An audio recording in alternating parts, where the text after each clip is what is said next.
This is the Vision 79 podcast, where my friend Sander and myself, Mason, discuss recent developments in our business and personal growth. The name Vision 79 comes from our respective racing numbers. Sanders is 40, mine is 39, and we have similar ambition to progress in our business and personal growth. Many successful people have started small just like us, but very few of them have documented their early years. They often say they wish they had, and given we believe in learning lessons from others, we intend to be the first to document our journey from start to finish. This is simply a documentary of our lives, and as such, we do not monetize these videos, so enjoy the ad-free content. Each episode is broken down into 3 segments, each covering our progress over the past week. We start by discussing our life updates, then our business updates, and lastly, we share any lessons we've learned over the past week. We have timestamps in the description to navigate these sections easily. Today is March 15th, 2026, and we're recording episode 100. So, what is your life update for the 100th episode? 100 episodes. It's kind of wild when you think about it. It is. That's my whole lesson learned this week. Oh, It's really? just that we're at 100 episodes. Yeah. But so we recorded on Wednesday, now it's Sunday. So we have like kind of a half week update. Yeah, true. So I crammed as much as I could in here, but it'll still be a little shorter than a regular podcast. I don't think it'll be as grandiose as I thought episode 100 was going to be, but that's Yeah. okay. What's your life update? So for this week, for life, I just have one thing. Work at Blue Origin. That's all I got. So I'm continuing to do trainings and running small operations. They're having me run a small test on a piece of flight hardware by myself. So essentially we have the landing gear, which comes down to land our booster. And it has these actuators. And I'm testing 2 actuators that seem to have some issues. Okay. So my job is to test them. So write that test, run the test, and then pass it over to the responsible engineer about the results so that he can analyze them. Gotcha. So for that, I'm building up an electrical circuit to wire in some lights with a battery. Cool. So that I can visually see as I'm actuating it when switches open and close. So I'm doing that, learning a lot about setting up different equipment in order to hook this up and test it. So what I've been doing is like building up the different hoses, reconfiguring some panels, like actually like changing out fittings and stuff like that. So Cool. that's been fun. It's kind of like technician work. You get to do engineering and tech work. Yeah, it's a blend. So that's what I've been doing, and writing a work order in their software. So never used their software before. So Do they through have that like process. their own language or? No, I mean you write it in English still, like it's still like a work order for you to read. Got it. I thought you Yeah. said you were writing software. No, Got no. it. Okay. You're using their but- software to write a work order. Yes, Got so it's proprietary to them. They developed it. Gotcha. So been working on that. But that's pretty much all I have for life. Kind of everything else life is wrapped up into my business update. That's the work-life balance that everyone keeps talking about. Yes, It's all right. the same thing. Exactly. Yeah. But that's really all I got for life this week. Cool. What do you have for life? Mine also starts with work, because Northrop Grumman work is crazy. So last week was busy. I predict that I'm going to be pretty busy through the end of April, and then I think it'll start to calm down in May. I thought it was going to start to calm down in May. I've previously talked about how I'm in charge of new stuff with a tight deadline that I didn't think I was in charge of before. So we have a big deadline at the end of April. Previously, I was meant to be presenting like 15 to 20 slides on work that I'm managing other people doing. Like I just have to make sure that they get their reports done, and then I go report what their report summaries are. But now instead, I'm briefing like maybe closer to 200 slides. So it's like 10x, and you only have a month and a half to do it. So that has been taking a lot of time. I've been working longer days. And the way that Northrop works is it's kind of like you get, if you really need, we call it EWW, that's overtime. If you need overtime, you have to get written approval for it. And it's got to be like a program leadership type decision where it's like, okay, this group of people is going to get approved for overtime. And where I'm at, we are on an accelerated schedule to begin with. So we're supposed to be doing 2 years worth of work in 6 months. And that was agreed upon when we got the contract. So we don't get overtime. We're just supposed to do 2 years of work in 6 months. So I don't get overtime. So if I end up working a little over to get the work done, it's It's just, do you want to be presenting incomplete slides or not, right? Mm. And that's either going to reflect well or poorly on you. And the problem is the the DoD acquisition cycle works like this. The government will go to a DoD company and they'll say, "Hey, I want a boat with lightsabers on it," right? Like I want a boat that I can ram into other boats with lightsabers on it. And they go to a contractor like Northrop Grumman and they say, "Do you think this is possible?" And Northrop Grumman goes, "I don't know. Give me some money and we'll figure out if it's possible." So then in that phase, you do trade studies to figure out if it's feasible or not. These contracts range in how complex the ask is to how much money you get. Um, and usually that period of performance is like 8 to 12 months. So maybe like a year you go through the study phase, right?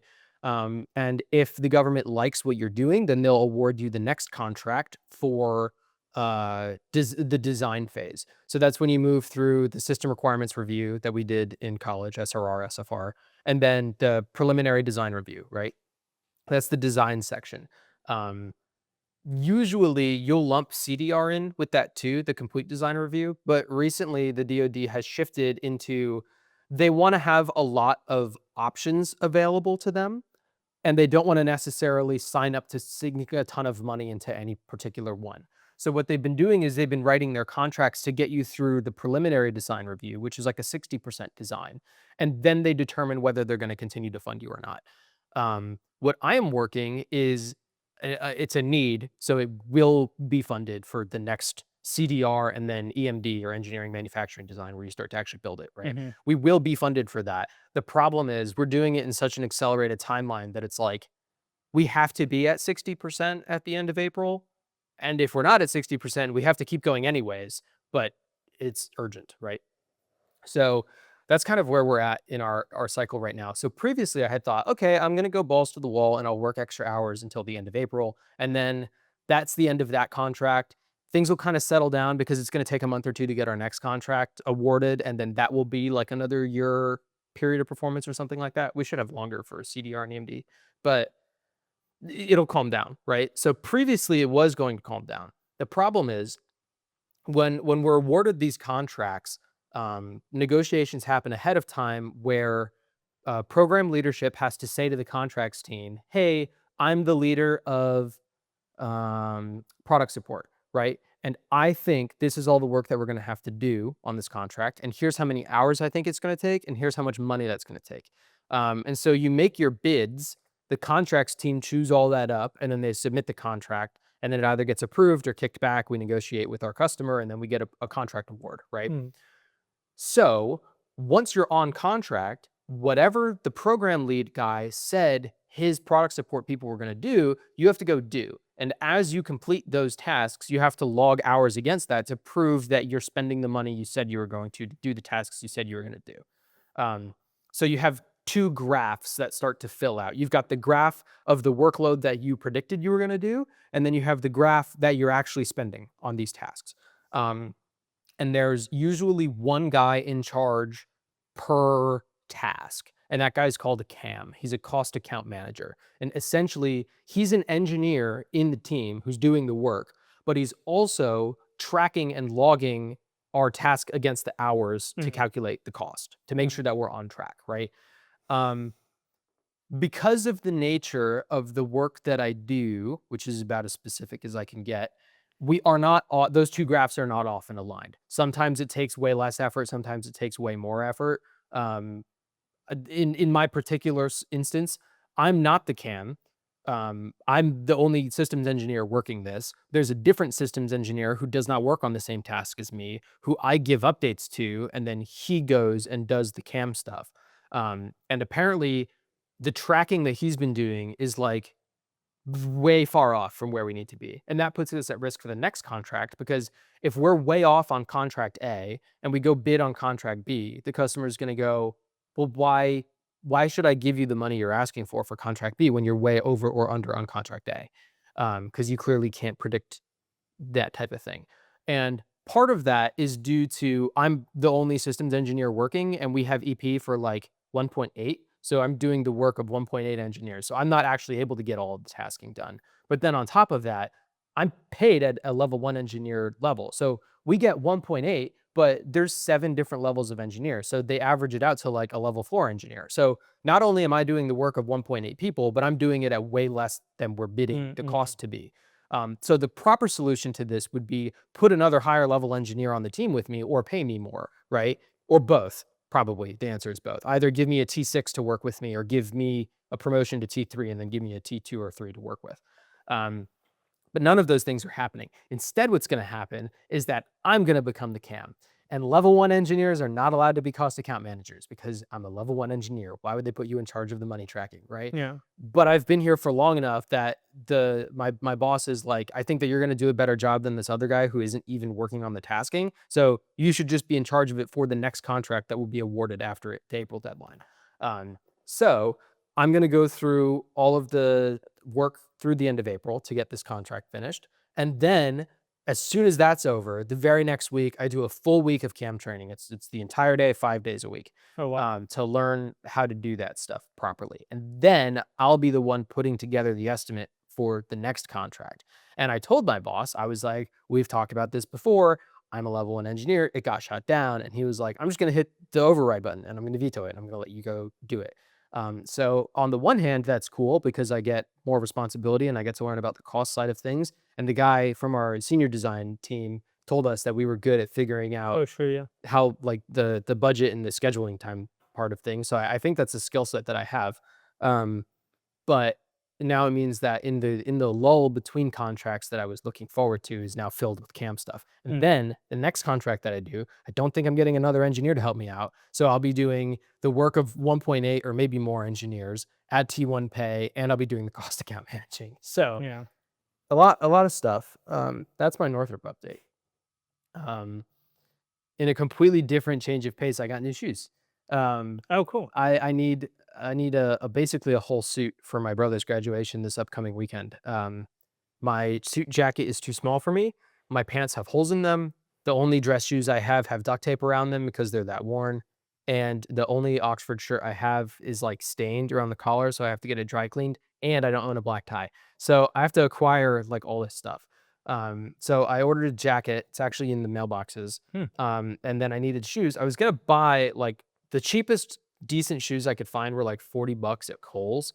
And I was like, okay, I could buy these, but Grace's sister and her fiance, Anna and Ralph, have a shoe warehouse and they often get surplus of extra shoes. And so I asked them, hey, do you have any of my size laying around? They were like, yeah, we have 2 pairs. And I was like, okay. So I went out and I tried them on and I was like, these are pretty close. And so I took them home. I was grateful. I said, thank you. And then I got home. I've never seen dress shoes more than like $80. Like I thought the cheaper ones were the $40 ones. These are $185 shoes. Oh wow. And so I'm very grateful and I'm going to wear them with pride to my brother's graduation. Um, Nice. I just hope my jacket fits in the mailbox because if not, I'm in trouble. Um, my next life update is the Formula One Grand Prix was in China this weekend. Mm. Um, I still don't know how to feel about it because on the one hand, there is overtaking. The cars can follow each other. The racing looks exciting, right? Like if you had told me, oh, these cars are naturally aspirated V8s, I would be like, oh, this is phenomenal racing. But the big issue is that you can never tell, is Lewis Hamilton like able to follow and then overtake Charles Leclerc because he's got a better exit and he's a better driver, or does he just have more battery, right? And so it's kind of tough to watch. And so it was a sprint weekend. So sprint qualifying, I was like, because they go really slow through the mid-speed corners in qualifying to recharge the battery. So qualifying wasn't exciting.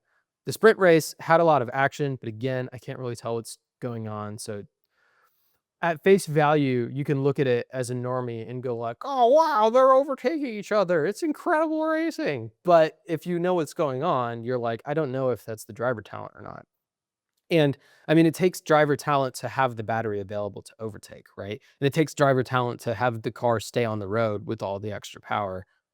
But it doesn't change the fact that you have a huge power advantage over Yeah. the other guy. So whatever. Qualifying, regular qualifying was fine. George Russell had a problem in Q3, so Kimi Antonelli got pole. He's the youngest pole sitter in Formula One history, um, which is awesome. I'm a big Kimi Antonelli fan, so even though I don't really like the new regs and I'm not a fan of like qualifying these days or anything like that, it's still good to see him do well, Mhm. and so that was exciting. And then the race today was I would say decently entertaining. Kimmy started on pole, and that makes me happy. It makes me excited. And so I was able to like turn my IQ down. I was able to turn the IQ knob down and just enjoy part of the racing as like a dullard just to try to get by it and enjoy the race. Um, and the first half of the race, Kimmy got away well.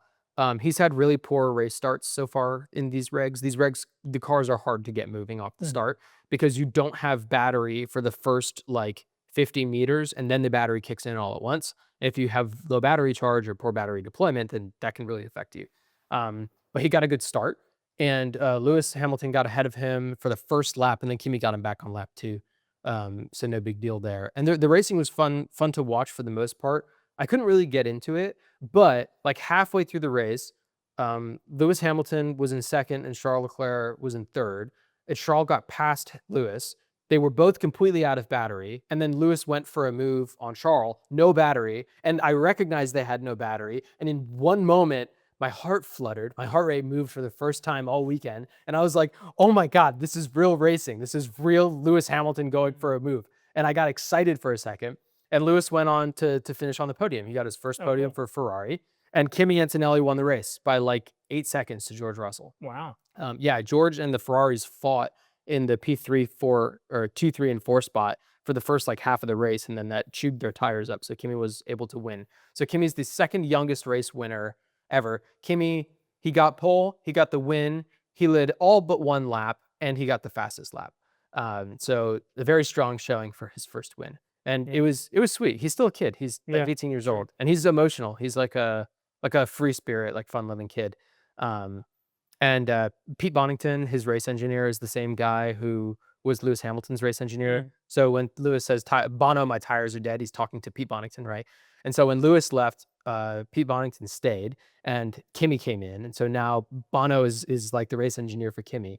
And so he was the winning constructor is allowed to have a member of the team up there on the podium to accept the trophy. And so Peter Bonington was chosen to go up on the podium with Kimi and Lewis Oh, for that's cool. Kimi's first win and Yeah. Lewis's first podium with Ferrari. So that was sweet. Yeah. It was sweet scenes. And so I was still happy and I felt emotion for the first time this season, which is good because lately I've just been like angsty and angry at it, but I was happy. And I mean, my mood was in a good spot to start the race because the McLarens had problems, and so Lando didn't start the race. So I was happy. I mean, right from the get go. Oscar Piastri didn't start either, but I don't think I'm a huge Oscar Piastri fan anymore, so it's not a big deal. Last year, I was like in his corner. I was a big Oscar fan, but I mean, he just bitched out last year so bad. I don't know if I can support him anymore. So yeah. I'm only half joking. I don't feel there's an interesting revelation I found here, which is that when I was trying to get over a breakup a few years ago, I went to church because I didn't know what else to do, and I figured that there's always good lessons to be had at church, and maybe there's a lesson that can help me out of here. And they told I can't remember the specifics, but they told the story of the bread and the wine and how that is resemblance of the body and blood of Jesus Christ, right? Sure. And it was always confusing to me if it was actually bread and wine or if they were cannibalizing him. I never really understood. And then when I was at It is church, bread and wine. It's the embodiment. exactly. It depends on who you ask. If you ask Catholics, they got a slightly different flavor of it. If you ask, like Baptist or another denomination, they'll have a slightly different flavor. It depends on depending on who you ask. It's either a metaphorical or a literal. And then you get into like the Eucharistic miracles on the Catholic side and of whether those are real and how they relate into the body and blood of Christ and how that interworks. Long story short, it's complicated. Yeah. I don't know what kind of church I went to, so I can't remember. Okay. But Probably Catholic if they were talking about probably. I don't know. That would be my guess. It's whatever Dutchy is. I went to church with Dutchy. Okay. I don't know what he is. I never asked. Me neither. But they were talking about it, and I was like, I don't know if I believe that this is actually an embodiment of whatever. And I had a realization. The lesson that I got wasn't really the lesson that they were teaching, but the lesson that I got was I'm sitting here with all these other people that believe in this story, and I'm here with an open mind and a broken heart trying to understand and trying to get there with them, but I can't. And there's nothing I can do about it. And I realized in that moment the lesson that I learned is that you can't force yourself to believe something. Like I am at the whim of my emotions and my heart to believe something or not. And that is evidenced by the fact that a lot of people that hold political views hold those views despite there being a ton of evidence against those views, because that's what they believe, right? And that's Mm. what they believe in. And so religious belief to me is very tight and close to love in relationships, where you can't help if you love someone, like you do or you don't. You can't change that, Mhm. right? You can change how you act about it, right? So if you have differing political beliefs to someone else, you can choose to not be an asshole. Um, if you don't believe in religion, you can still choose to let people practice, right? Those types of things. And if you love someone, you can still choose to not pursue them if they aren't interested in that, right? And so that's the lesson that I learned there. And so I realized I can't make myself love these Formula One regulations, but I do still love some of the drivers. And so I can still be happy for them when Mhm. things go well for them, even if I don't like the cars. Yeah. And so that's my life update. Very cool. That's it. What's your business Short update? life updates. Yeah, yeah. I mean, but it's only been a couple days. Fair enough. I tried to cram as much in there as I could. What's your business update? So this week for business, first thing is I picked up my new helmet from wine country. Yeah, Congratulations. so I got a nice new helmet. My old one was SA 2015, so it's expired. This one's SA 25. I got white instead of silver, and Mhm. this is now the ST6 instead of the ST5. So slightly different style, but they custom ordered me the proper size and the padding that I needed in order to fit my brain. So Why the different color? I just like white. Okay. Yeah. Did they My not have first suit was white. Um, Did they not have white when you got your silver helmet? I'm just curious why the change. I think I'm not sure. They might have all been silver when I'd gotten it at that point, but additionally, we're kind of in a time crunch, and so I sourced it locally Mhm, and then got it mhm. at that time. So, but now they have white, black, and silver. Right. So I wanted white. My first race suit was white. Right. Um, my Miata's white. Like I like white cars and stuff like that, and Right. so wanted a white helmet. Gotcha. So, um, that's what I ended up getting. Super happy with it. Fits really well. And it's lighter. Yeah, it is, and it'll break in as well. The padding is obviously still snug. My silver one was like that when I first got it too, and then it broke in over time. So Yeah. it'll break in a little bit Cool. as it ages, but got that, and they threw in a brand new radio Mhm. for free, as well as brand new Hans posts for free. You So pointed out that I have a radio in mine. I didn't even know it. yeah, I thought I remembered when you and I got ours together, or when you got your radio installed and I got all my shit at the same time. I didn't think I got the radio in it, but I guess I did. yeah, So that's good to know. It's like I got a radio installed today too. yes, Yeah. exactly. But happy about that. Mhm. And then the next big thing I got is I managed to snag a 20 by 20 storage unit. Mhm. 5 minutes away from my place. It's right next to the high school. Mhm. So it's like literally like 5 minutes, it's like less than a mile, Right. right? Super close. Um, 20 by 20 unit with, sorry, Mhm. um, light and power, which is really nice. A lot Mhm. of storage units don't have power hookup. Mhm. So Mine most doesn't. have a light, but Right. this has light and power, which is pretty sweet. And super easy trailer access. It's got like a massive area in front of it. Right. So really easy to turn around a trailer and back stuff up to it, Sweet. and convenient, of course. And also about it's half the price of what the next comparable size would be in Satellite Beach that would actually allow me to store what I wanted to store. So Is that's there a stipulation there that there's regulations on what you can and can't store? yeah, so I learned about this, which was Okay. interesting. I didn't know about this. Um, if you tell them, if you call them and you say, "Hey, I have a car I want to put in a storage unit," Mhm. um, they require it to be registered, insured, and in fully operating condition. Interesting. Okay. Yes, which is interesting.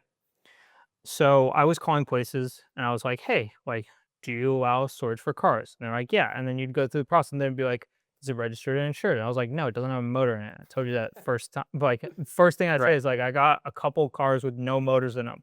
Mhm. And they're like, "Okay, yeah, that's fine." And then it's like, "Is the car?" And then they ask me 2 minutes later, they're like, "Is the car in operable condition?" I'm like, "No, it doesn't have a motor in it." It's like, Yeah. fuck. Um, so I learned that lesson. And so I called these people. And this is a smaller local company. It's not like a big chain like CubeSmart or anything like that. Right. And I called them up and I was like, hey, I have a lot of car parts. Do you Smart. have a large storage unit, right? Yeah. Because at the end of the day, I think part of what they're worried about is like insurance stuff Yep. related to like flood damage or whatever. Like, but it's like hard to explain to someone on the phone if I call them and I'm like, hey, I have a couple Porsches I want to put in here, Yep. right? To explain to them that it's not worth more than like 5 grand collectively for the Yep. two chassis is Yep. kind of a challenging sell, Yeah. right? Dude, can I tell you a crazy story? Yeah. It's an interruption, and I'm sorry. My my storage unit Hmm. doubled my rent out of nowhere. This is something that they do. And so I went in to negotiate back down to my original rate. It was not hard. They're nice people. Shout out to Jennifer. You rock. But she was like, I'm sorry, I've had a crazy day. This might take a second. I was like, okay. And so I'm waiting. And some dude comes up super sweaty through the front door. And he was like, hey, I think we're all good here. Like we're all wrapped up. Send me an invoice for the damage to the door and I'll let you know. And she was like, "Okay, sounds good." He was like, "I'll get it paid, like, right away." And I was like, "Oh, did this guy accidentally back into the door or something?" She was like, "Sounds good." And he was like, "You have a copy of the warrant?" She was like, "I do, I'm all good." And he was like, "Got it." And I was like, "Warrant? What the fuck?" And the guy left, and I was like, "Crazy morning?" And she was like, "Yeah, there's a guy who came in a few days ago. He works for FedEx. He pulled up in the FedEx truck, and he needed a storage unit. He says he just needs it for a month. And so he got the storage unit, he left, and then today, police showed up. Like 10 of them showed up with wanting to get into his unit. And I told them they needed a warrant. So they went out, they got a warrant from a judge. They came back with the warrant while they were breaking into the storage unit because she doesn't have a key. It's the FedEx guy's unit. While they were breaking into the storage unit, the FedEx guy pulled up, saw the cop cars, and then fucking booked it. And she thought the cops had seen him, so she didn't say anything. Turns out the cops didn't see him, so she told the cops, and the cops found a bunch of drugs in there and drug paraphernalia. Yeah. That's wild. And I was like, "What do you think he had?" She was like, "Well, he was working for FedEx, so I bet it was fentanyl, Probably. probably." I saw a UPS truck get hit. By Isn't that who? wild? A car. Fucking How? slam. I don't it so it was really confusing. It looked like the UPS truck pulled across traffic and was driving straight, merging in, and another car was coming this way and hit the backside. Damn. Because what I saw was the UPS truck, the whole right back was caved in, and the front left of the car was completely crushed, and the white car that hit it had spun around like that. So So I yeah, assumed that it was like that, and tried. then Yep. The yeah, white car tried to turn right to get by him and good and clear it. So yeah, push or the nose something, left. or Yeah. the UPS truck squeezed it in and it spun. Whatever happened, but I yeah, never I'd see never seen a mail truck in an accident Me before. neither. It's That's wild. interesting. Huh. Yeah, yeah, probably a bad day for that guy too. Both the people. Yeah. Um, So anyway, that's my storage unit story. yeah, yeah. So you were saying, you found a unit. Mhm. They're gonna let you store the Yep, stuff in they're gonna let me store my stuff in there. Um, and work on stuff. yeah, and it's like really it's really I mean, it pretty much is car parts at the end of the day because none of the cars are complete. Right. And it's like just because something has a VIN number on it doesn't mean you can like Drive it. apply this stipulation of like it needs to be registered and insured, Right. right? Like I can have a chassis or a motor that has a VIN number that could Right. be registered, Yeah. but it's like where's the logic in this? Mhm. You know what I mean? And it's like, what's the difference between something big that's hard to move and a car that rolls, Mhm. right? Like if they're worried about it getting out of the unit or being able to take it out of the unit, like Right. I if I had a massive chest or a cabinet that was really freaking hard to move, Right. really heavy wood, like that's also super tough to move. The Right. stipulations on that. You should get a license and insured. Yeah, Get right. it Exactly. registered. So, anyways, I sorted it out with them. They're all good with it. Um, and super happy about that. And they lock in your price for 12 months, and then they do yearly increases of only 3%. That's the Okay. maximum they increase. That's good. So, and even then, I could probably try to negotiate down. But that was really nice. Mhm. I'm glad I got that locked in. What's the monthly? 340. Okay. It's a 20 by 20? Yeah, Okay, gotcha. yeah. No, The it's next comparable was almost 600 Jesus at a Christ. different complex. I guess beachside, there's not a lot of options. Yeah, There's yeah. not many storage units beachside. Yeah, and then there was another place beachside, and they had a 15 by 25, Mm-hmm. but it had 2 smaller doors instead of 1 garage door. So that wouldn't work. So you can't fit a car through there. No. Damn, dude. Yeah. So, That's steep. but I mean, honestly, it's really not that steep from what I read. I mean, like, if I was mainland, it would probably be around the 200 range. Yeah. But Well, it I mean, would that's be, what I was thinking. But yeah, but it would there's be more options mainland, so there's more about 20 competition. minutes from home. Yeah. And a lot of those places were big, like, organizational complexes, which have a lot of restrictions.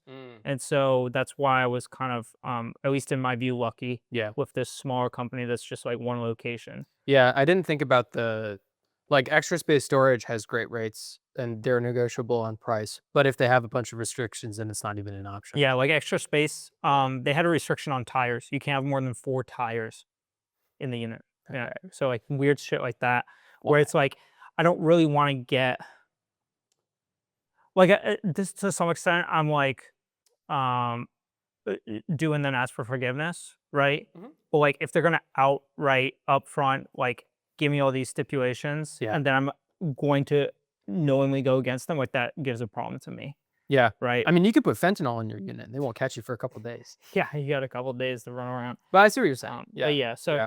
I'm really happy with it. I'm really happy that it's light and power and the access was really good. So Yeah. I think it worked out super well. Power's a big deal.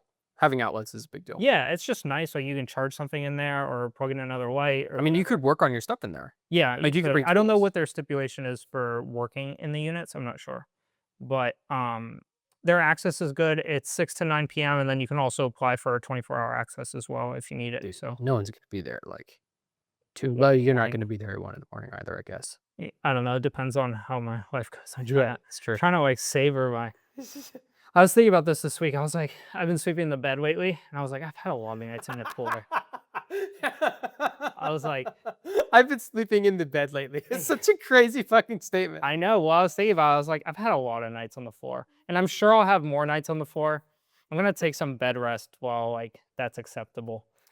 Dude, earlier this week, Grace was like, "Oh, we were driving home from the gym, and she was like, "Oh, I had this realization the other day I wanted to share with you." And I was like, "What's going on?" And she was like, "Well, a few months ago, I was complaining about how like I would regularly get kind of bloated, and I was unhappy about it.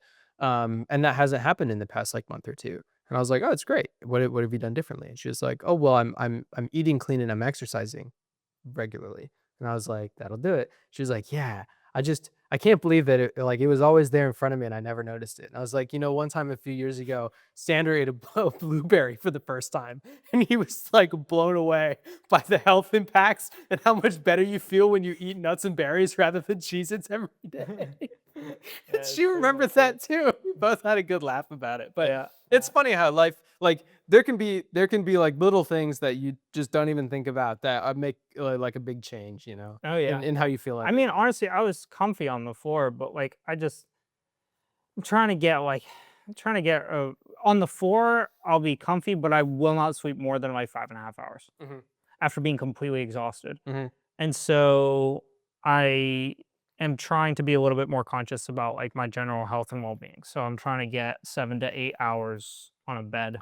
You should get a Whoop, and then it'll show you your I should. biological age, and you get super depressed. Yeah, Every day you'll wake that's up and why I haven't gotten it. every day you'll wake up and you'll be like, "Fuck, bro, 70% recovery. I slept 8 hours. What the hell?" And Yeah. then you'll just be mine, dude. I slept terribly 2 nights ago. I got like 7 hours, which is plenty of sleep, and my recovery was like 56%. Yeah, look at this shit. I was fucking furious yesterday, dude. How do I go to the next day? Yeah, this is why I haven't gotten one because I feel like it would just make me sad or mad. It's fucking terrible, dude. Look at this. Okay. You ready? Mm-hmm. It's loading. Da, da, da, da. 56%. Almost. God damn it, dude. My buddy Thomas used to wear his Whoop every day. 56%. You see that? All green and then Yeah. 56%. Hey. I got 7 hours and 50 minutes of sleep that night. Tell me why. Tell me why that's yellow. I don't know. My buddy Thomas on the rowing team used to wear his Whoop every day. And he and I were in a competition because you don't want to wear it in the shower because if it gets wet and then you don't clean it, it'll get moldy and it'll stink. And so a lot of guys on the rowing team would wear it for practice and then they would kind of take it off for the rest of the day. But Whoop gives you like badges if you wear it a certain number of days in a row. So Thomas and I were in a competition to see like who could wear it the most number of days in a row. And we each got to like, he was 1 or 2 days ahead of me. And he was 1 or 2 days ahead of me for like 3 years. Like we Oh, stayed wow. deadlocked for 3 years. Neither of us missed a day the entire time. And so when I started looking at this stuff again, I texted him and I was like, "Hey, do you still wear your Whoop?" And he was like, "I haven't worked out since we retired from rowing. Fuck that." He doesn't wear it at all anymore. But That's yeah, I funny. mean, it can kind of fuck your day up if you care about that stuff. For me, it's not a big deal. I wake up and I'm like, all right, fuck my body, whatever, and then I go about my day. Hmm. But if you're like a, not that you are, but if you're like a hypochondriac or something like that, or you're like other things impact how your mood is that day, I would not recommend it. Yeah, yeah. But how did we get on? Oh yeah, floor. Yeah, Yeah, floor. got So it. you've been Yeah, savoring the sweet. I have. It's nice. Yeah. Cool. So I've been It's the doing little that. things in life. Yeah. Yeah, it is. And then the next thing I got, this isn't a current update, but tomorrow and Wednesday, I'm starting to pick up the 914 stuff. Mhm. Um, Just give me a call. yeah, it's a little bit foggy in terms of what time I'll get out. Of work? Yeah, That's I'm fine. trying to shoot for being there at 4 p.m. Being at So, at Coco? yeah, You're borrowing his trailer? yeah, Oh, update me on the orange 914. yeah. I'm getting to it. Okay, It's got it. not there yet. Sorry. Ruin the surprise. It's Oh. okay. Oh, that was at the end of last podcast, wasn't it? Yeah, it wasn't. I forgot. It doesn't Yeah, matter. No one yeah, it's fucking fine. listens to this anyways. But yeah, so 16th and 18th, I'll be picking up that stuff. Um, Around 4 p.m. is what I'm shooting for to get there if I can. Perfect. Trivia's on Tuesday. So if we do Monday and Wednesday, that's perfect for me. Yeah, I can't do Tuesday because I have to be at work later. I That's found out on wonderful. Friday. Oh, we actually have I actually might also not know when I get out. So we have how do I say this? Boats with lightsabers, right? Um, let's say Northrop Grumman knows how to make the lightsabers and they know how to make the boat, but they don't know how to make the carburetor to go in the boat motor, right? We'll hire a subcontractor like Deck 4 to make the carburetor for the boat motor, right? And so we're going through our SR, SFR, and PDR, but so does our supplier. So they feed us info and then we put that to our big Mhm. presentation, do that, right? Our supplier is doing their presentation this week. So Okay, got it. I'm in meetings from like last time we did it, we were in meetings from like this was in May, June last year, and I was in meetings from like 6 a.m. to 7:30, 8 p.m. Oh wow, And so sweet. it's not scheduled to be that long this time. But I can also I'm not going to be there Thursday, the last day anyways, because I'm flying to Oklahoma. So Right, right. I can probably bail out at the very latest at like 5:30. And I can still meet up with you and help you with stuff. Yeah, yeah, yeah. If you want to meet up, even if it's unloading or whatever, I can just text you where we're at. Yeah. So that'd be sweet. Yeah, for sure. Both Um, days. I can do both days. You just got to let me know when and where. yeah, yeah. I will. I'll text you the address. I'll let the guy know as well. Cool. So I got that coming up tomorrow on Wednesday. Mm-hmm. And then at the end of last week's podcast, so the guy who I met at Daytona, Mm-hmm. who gave me the rear suspension console frame components, Mm-hmm. he texted me after the or during the podcast last week, and he was like, "Hey," he sent me a picture of this orange 1972 Porsche 914, and he said, "Hey, uh, do you or anyone you know want this for free?" And I was like, "I would." No motor, right? No motor. Yeah, so this is a roller. The paint's really quite nice on it from Mm-hmm. what I can see in the photos. He says that the rear suspension console is rusty. Mm-hmm. Actually, the rear suspension console I got from him, he originally tended to put in that car. Gotcha. So that's kind of how that lines up. Common But issue in those cars, I guess, huh? yeah, yeah. Gotcha. All of them have it. Mm-hmm. All of them have it. And so, but overall, the car looks really clean. Relatively rust free on the other components from what I can see in the photos, so like rockers, and just general floorboards Yeah. from the inside, at least from what I can see.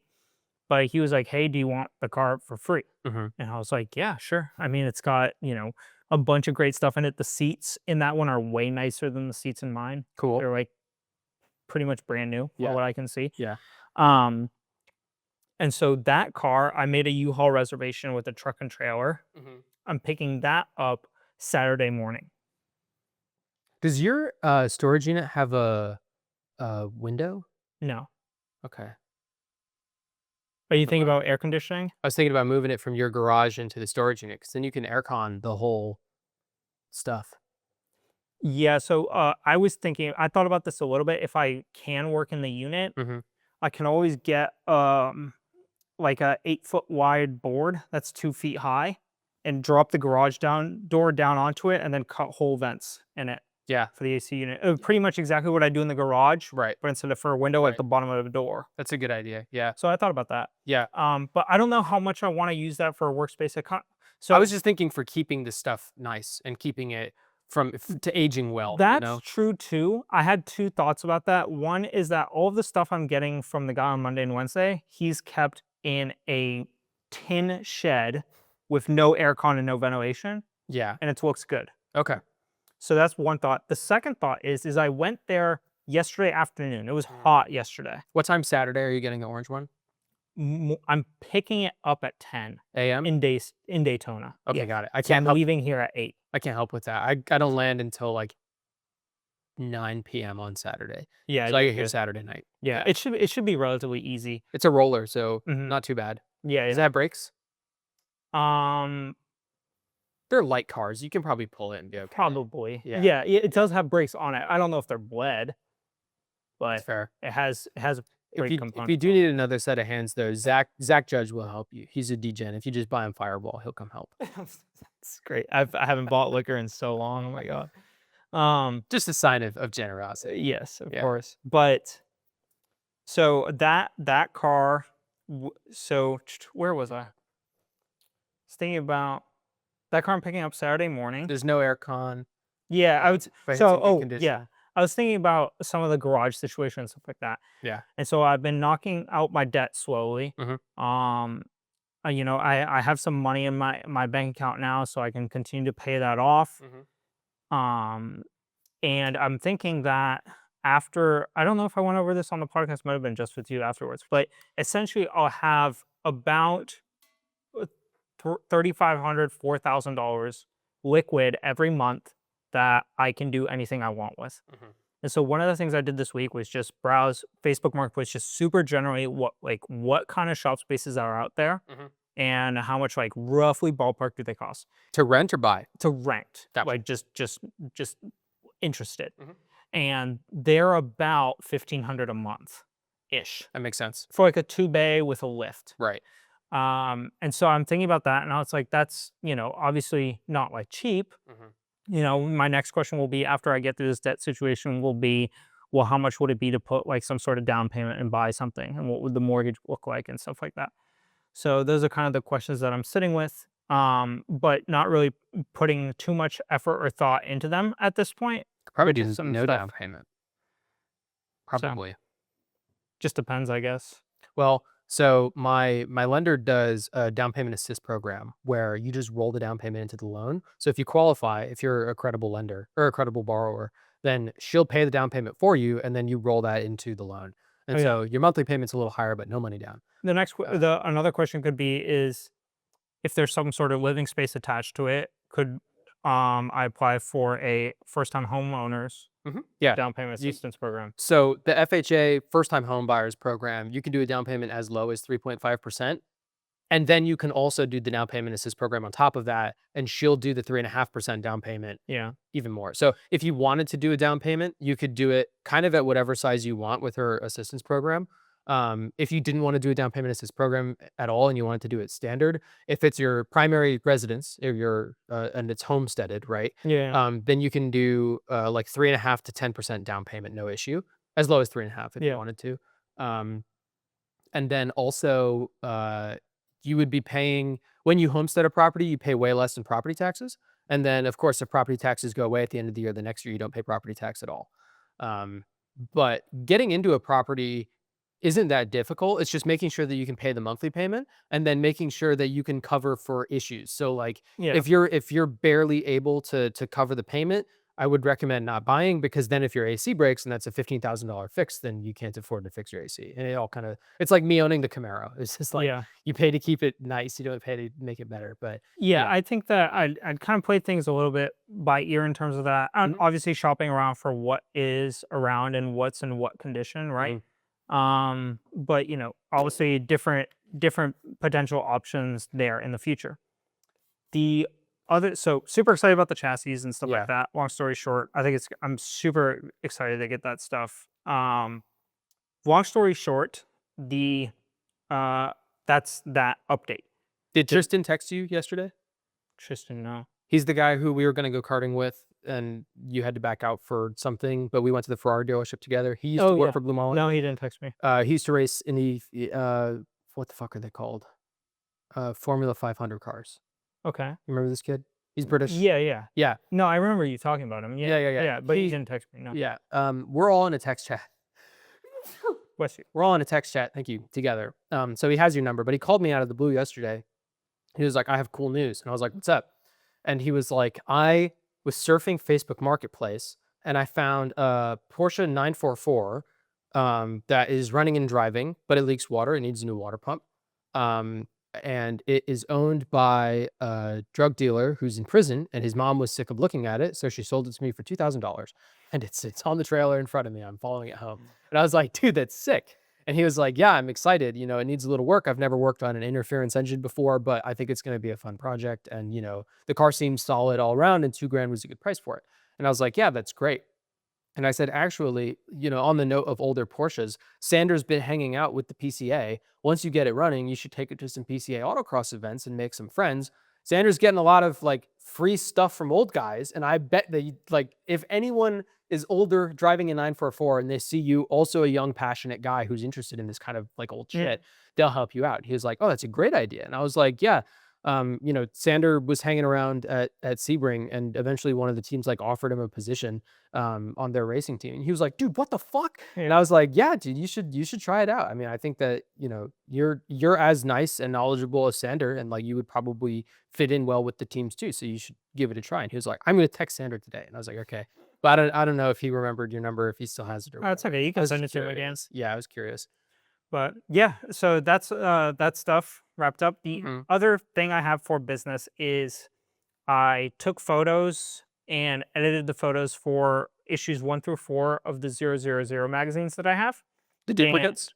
what? Those are duplicates? Yep. Got it. And wrote up the listings for those. Mhm. I haven't listed them on eBay yet because I'm waiting for the bubble wrap that I ordered so that I can box them and get an accurate weight to actually list it with eBay, because that way I can have the shipping go through eBay and it's a lot cheaper. Like I can actually integrate the shipping into eBay when I create the listing. It makes it a lot cheaper. So I'm just waiting for that. I could approximate the weights, but if I would just get an accurate figure, especially since I think I'm gonna sit on these for a little bit, it's not that huge of a rush to Right. get them sold immediately. But I did that for the 1 through 4 magazines, as well as one of my collectible Hot Wheels, Mhm. which is worth around $250, $300, somewhere in that range.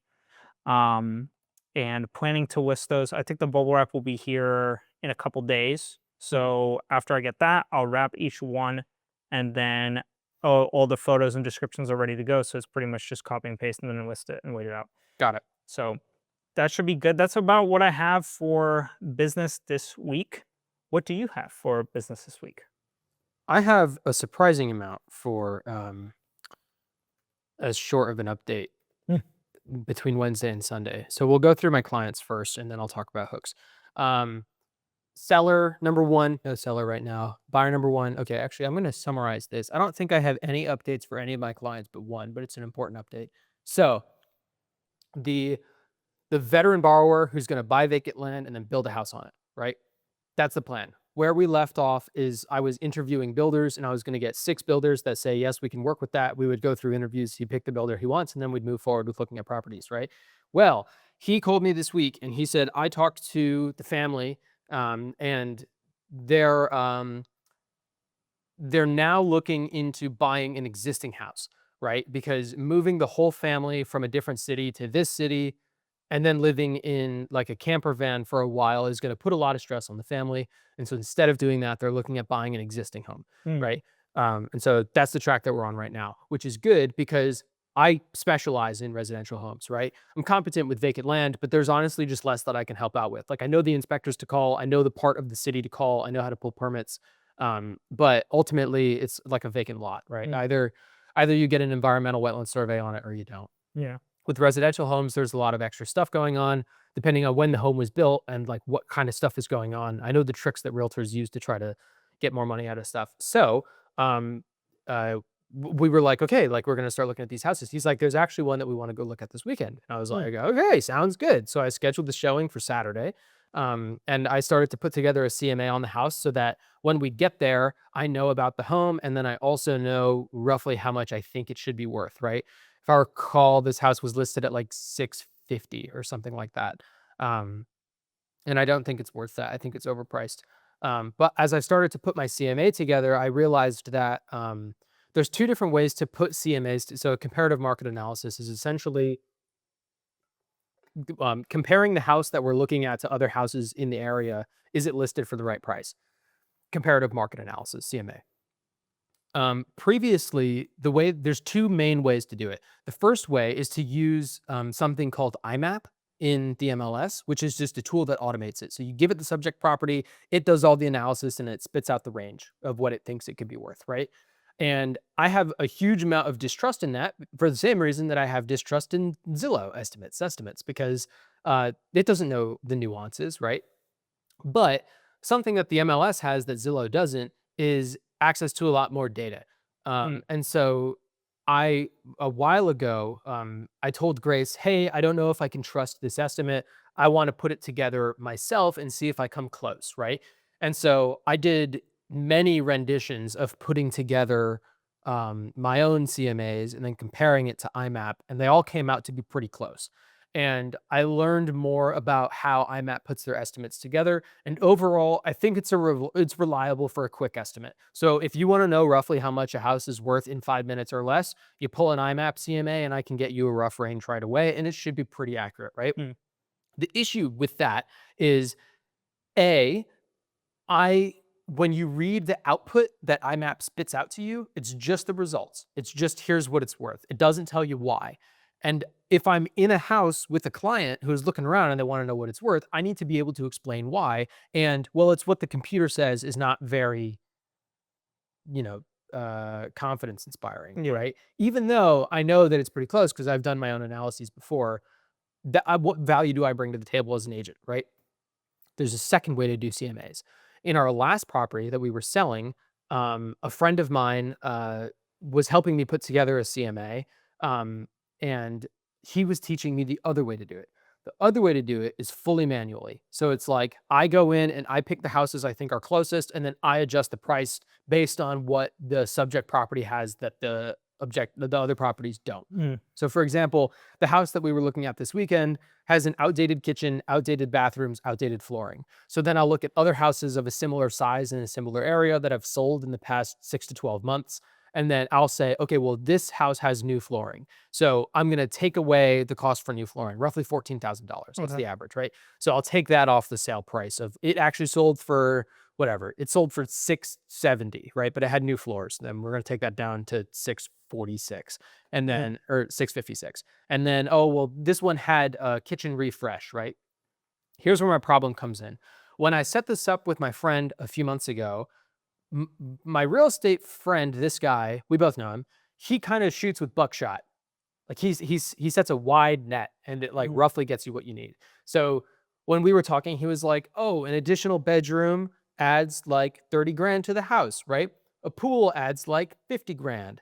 Flooring adds like 10 grand or whatever, right?" He just kind of like rough estimate. So I had one line item for each. And as I was going through, I was like, "Ah, well, this doesn't fit quite perfectly, right?" So for example, with flooring, um, like if you were to replace all the floor in your house, but I have a 1,500 square foot house and you have a 3,000 square foot house, that's not the same price. And so it's not fair to adjust the price of a house based on the average cost of flooring if the house size is different. And so as I'm putting this CMA together, I'm realizing that my variables aren't as accurate as I would want them to be. And so I paused and then I went and I updated all my variables. And so as a part of that, I now have like 6 different versions of kitchen remodeling, right? Mm. Is it a full remodel where you rip everything out, you change the layout, you like do custom cabinetry and custom quartz countertops, or did you just change the countertops and all the cabinets and everything are still old? One of the houses we saw this weekend had exactly that. So it's a good thing I wrote that variable out. Another thing is acreage, right? If you have if all the acres in if all the properties in the neighborhood are on quarter acre lots and there's standard homes and then one of them has double the acreage, how much money does that add to the value of that house versus a ranch in Mims that has 5.5 acres versus one that has 5.75?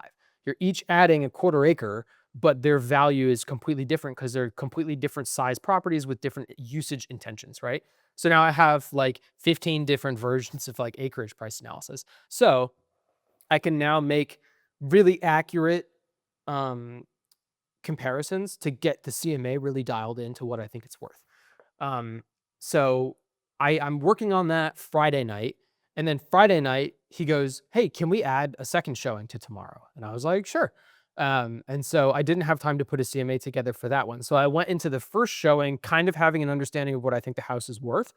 And then we went to the second showing and I didn't really know what I thought the house was worth.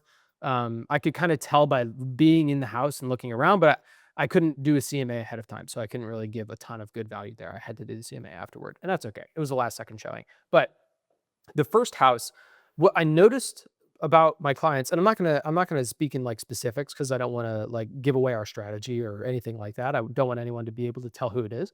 But from what I can tell, I think that these people are looking for either a great deal on a home that needs work because they're competent and they're willing to do the work themselves, or a good deal, not a great deal, but a good deal on a house that needs absolutely nothing.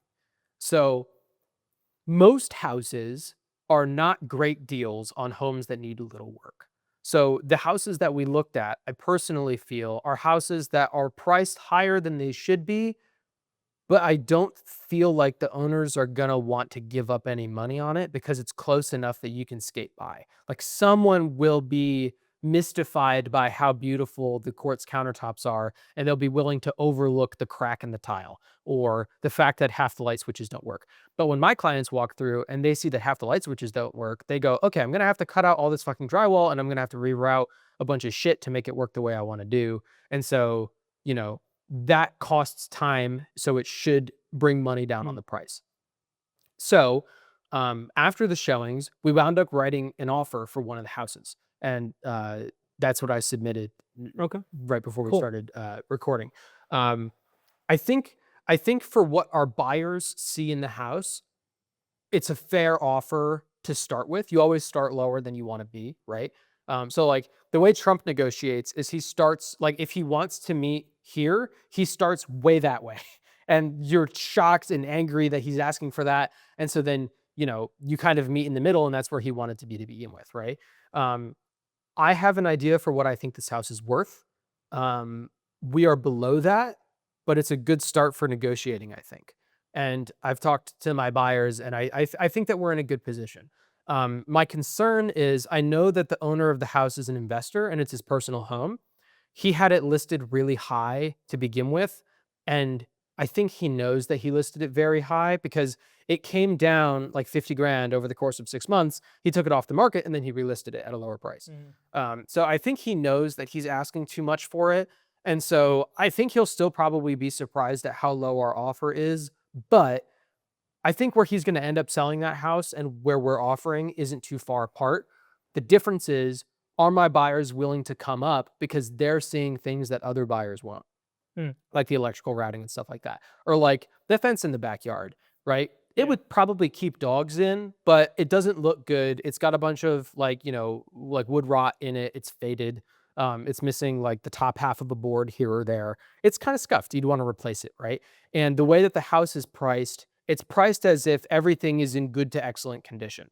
And not everything is in good to excellent condition. A lot of it's outdated. Half the light switches don't work, stuff like that, right?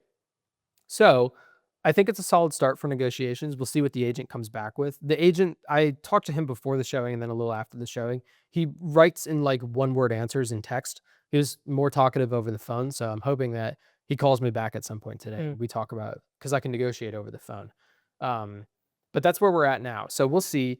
But now that I know that they're looking at homes, I only found out Friday and then we went and looked at Yeah. them Saturday. But I can set him up for automated notifications so that when a home that meets their criteria pops up on the market, they get a notification immediately. So they have an opportunity to go look at homes the same week that they've been put on the market or the same day even, right? Right. And so that's tougher to do with vacant land because the VA requires that the vacant land that they own be not landlocked. So it has to be on a public access road, not a private road, public access road.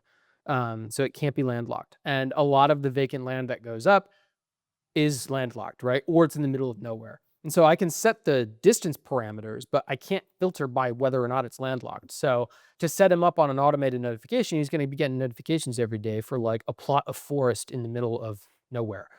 So I don't have him set up on notifications, but for homes, I can filter to exactly what he wants. Got it. So we're going to set him up with that today. We were going to do it last night, but we had to write the offer. And that took a while too. With VA homes, you've got an extra form that you have to do. And so I had to make sure that I had the right version of that form and a couple other things. So it just took a little while to write the offer, but we got to put together. Our clients are great. They're super responsive.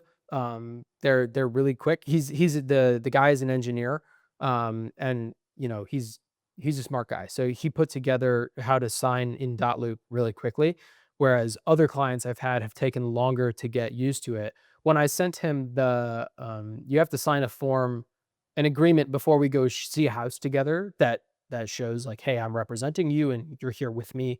Um, and he signed it in, I mean, less than 5 minutes from when I sent it to him. And Oh, I that's was like, awesome. oh my God, yeah, it was wonderful. And then we sent him the contract and I was like, hey, I know it's a lot of paperwork. It's like 40, 50 pages, something like that. We've literally gone line by line with clients before. So if you need us to break it down, like I have no problem doing that. Like we can get on Zoom or whatever. Um, and I could see as they were signing the paperwork, there was gaps of time between them that were representative of how long the documents were. So I could tell not only were they signing them and they could figure out how to use the signing software, but they were also reading them.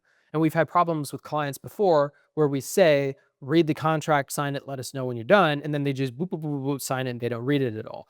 And so I could tell that they not only read it, they also signed it. So Cool. yeah, I'm really enjoying working with them. We think strategically in a similar fashion. So um, here's hoping that it goes well. And I think that we're gonna find some cool houses for them to go see, even if this offer doesn't go through um, in the next couple weeks. But we're out of town next weekend, or at least Saturday. So if I have to schedule a showing on Sunday, we might have to adjust the podcast time a little bit. Um, No worries. but those are my clients updates. Now on to my lead gen update. I'm doing Facebook ads. And so I decided last week that I'm going to put the hooks on hold to work on the body. And then Wednesday, Thursday this week, I worked more on the bodies.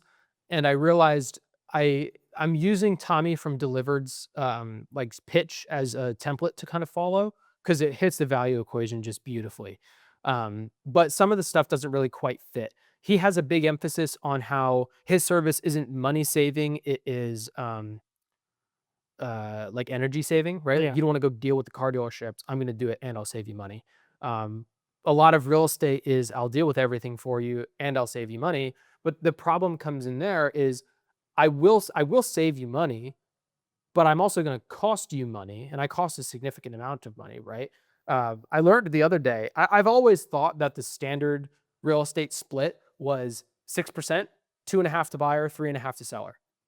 That's what I've always ever known. At Grace's old brokerage, at my brokerage, that's everyone I've talked to. That's all I've seen. And then one of the deals we just wrapped up. I have a buddy who knows the person who bought the house, and he was like, "These motherfuckers," talking about me. He was like, "These motherfuckers." My agent gave up 0.5%, and then they just took that because they got paid 3.5% for selling the house. And I was like, no, that's not the case at all. We didn't take your extra percent. Like we negotiated 6% total. We offered the standard 2.5, but then we kept the extra because we negotiated that. But that's a standard split. And I learned it's not a standard split. The standard split is 2.5 either way. Oh. And so I had no idea. I'm not even convinced that that's the case. Like I looked through some Reddit threads and some people are saying that, but apparently I thought everybody knew it was 3.5 and 2.5, but I guess it might not be. Hmm. In any case, I'm targeting sellers, first time home sellers in my Facebook ads. And so I'm working through my bodies this week.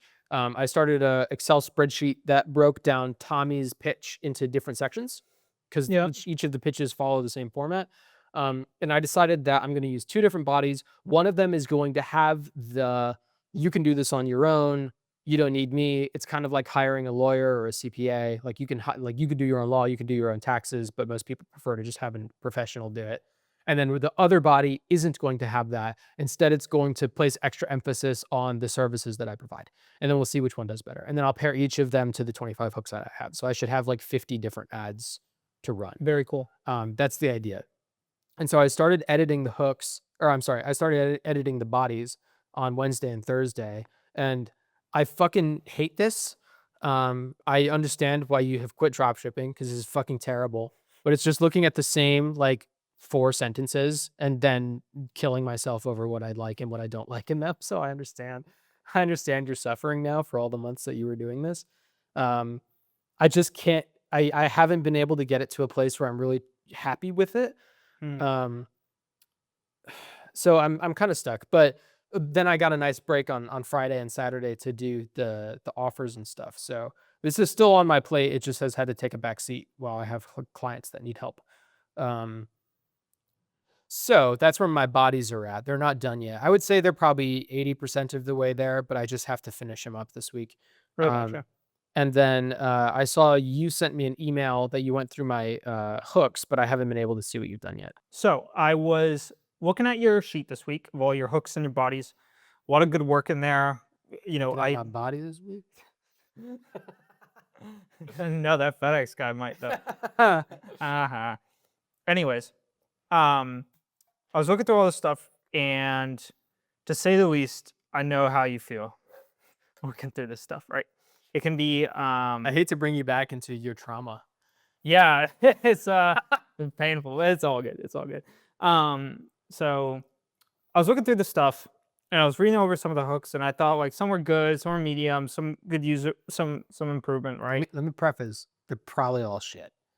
I don't think they're all shit, but I think that the No. material is there in order to build something really, really good. You might not think they're shit.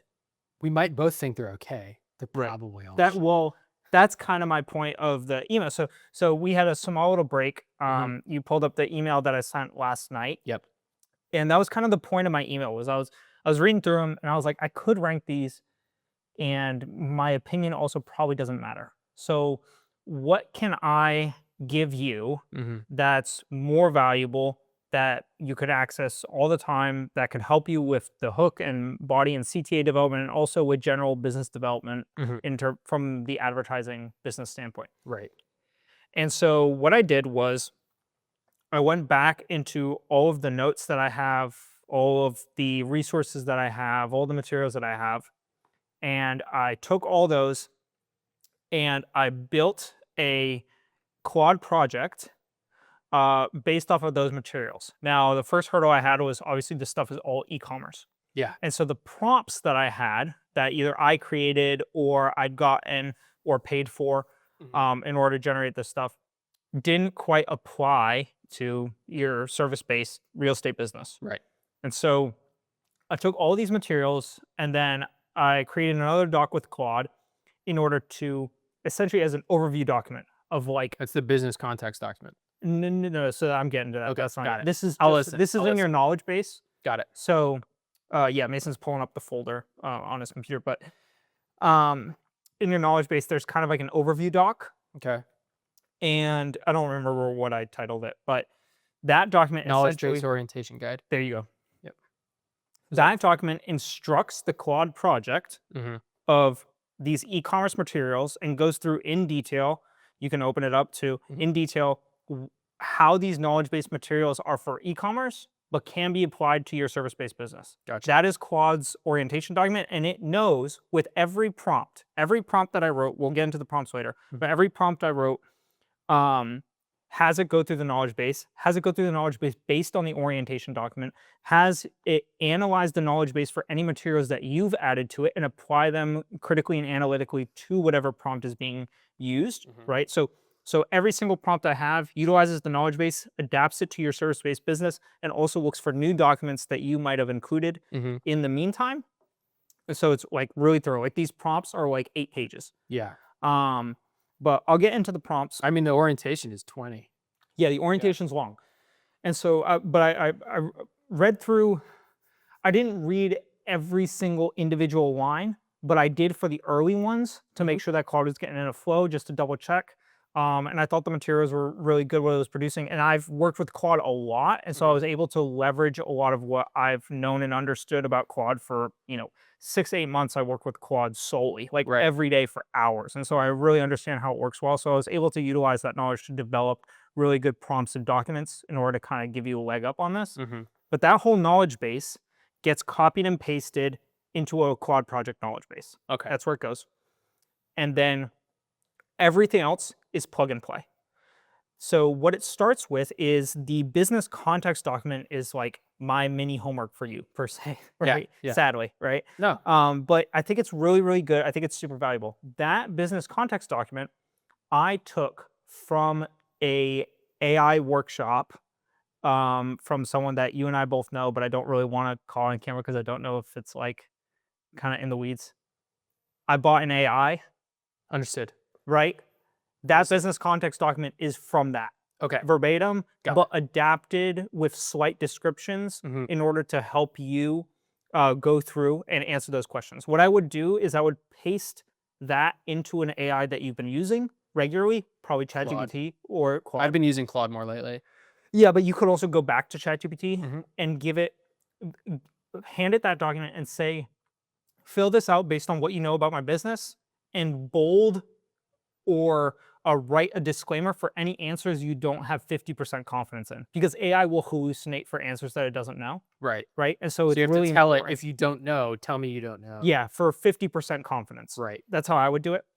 And then take those responses and then read through each of them and then correct or fill in information or gaps. Gotcha. And so for me, it took a little bit over 6 hours to do it for e-commerce. Okay. And it took me 6 hours after I'd already been using Claude for like 6 months.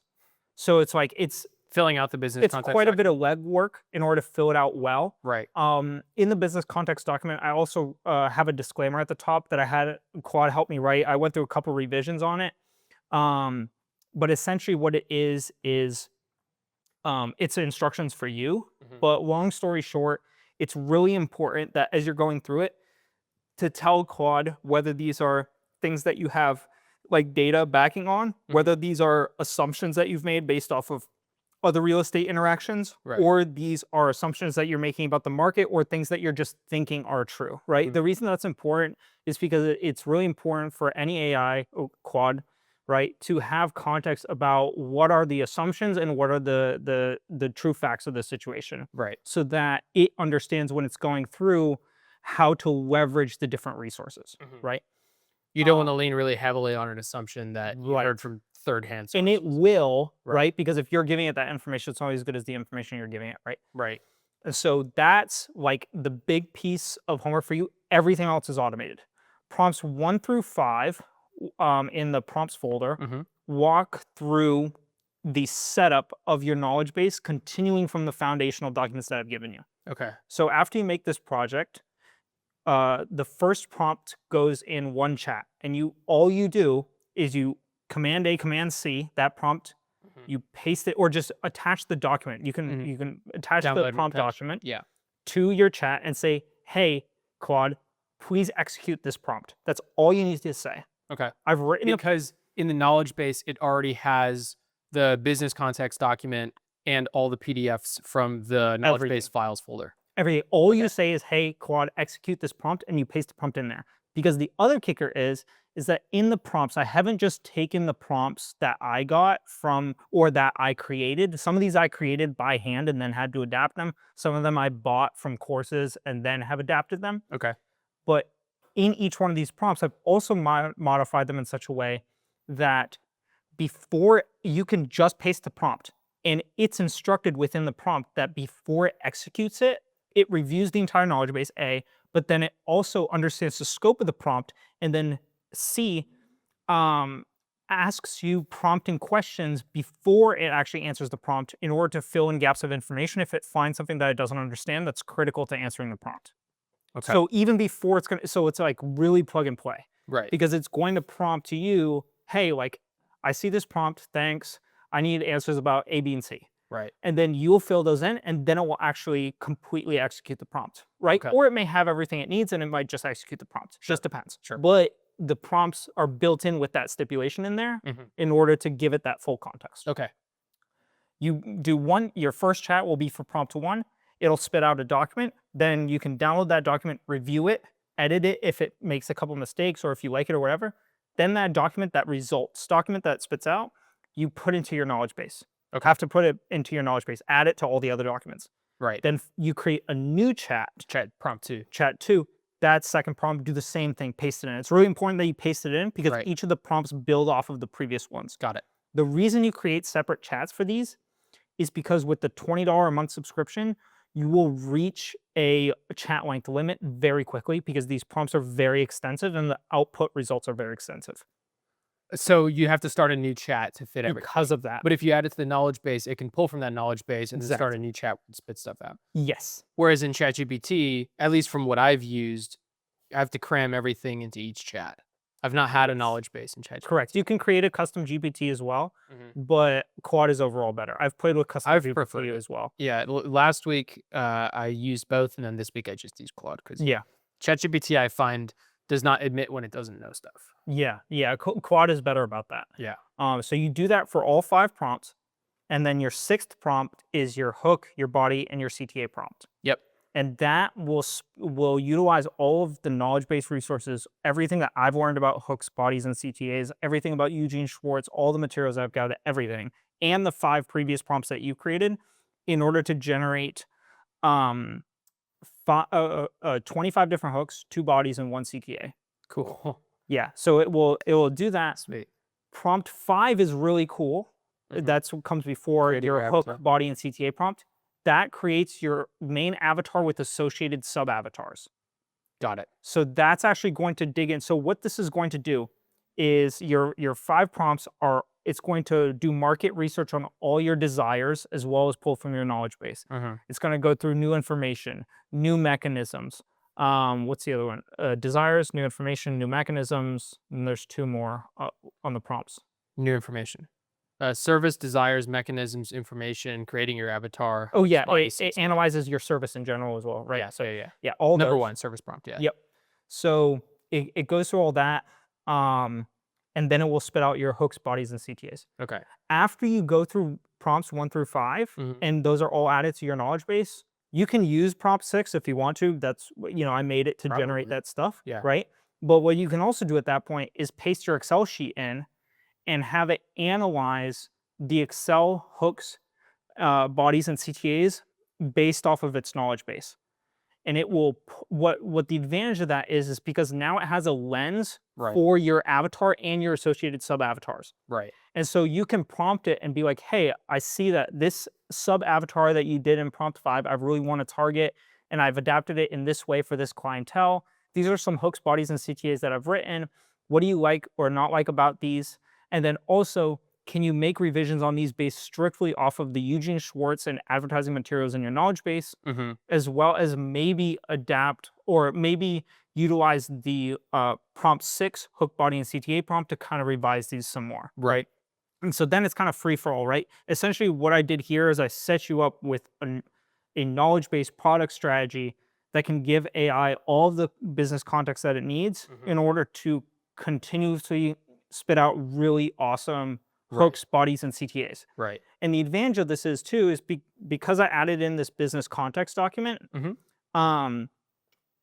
it will actually work really well for general business ideas as well. not just ad advertising, generating. Yeah. right? Because that business context document I got from a general business AI, right? Not just Right. from, Cool. a general, Right. not even just a specific advertising AI, right?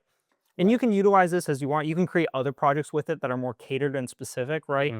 Mhm. I use one project for advertising, or when I was doing this, one project for advertising, and then another project I would use for like general business stuff just to Mhm. kind of keep it clean. Right. It's Um, probably something what I'll do.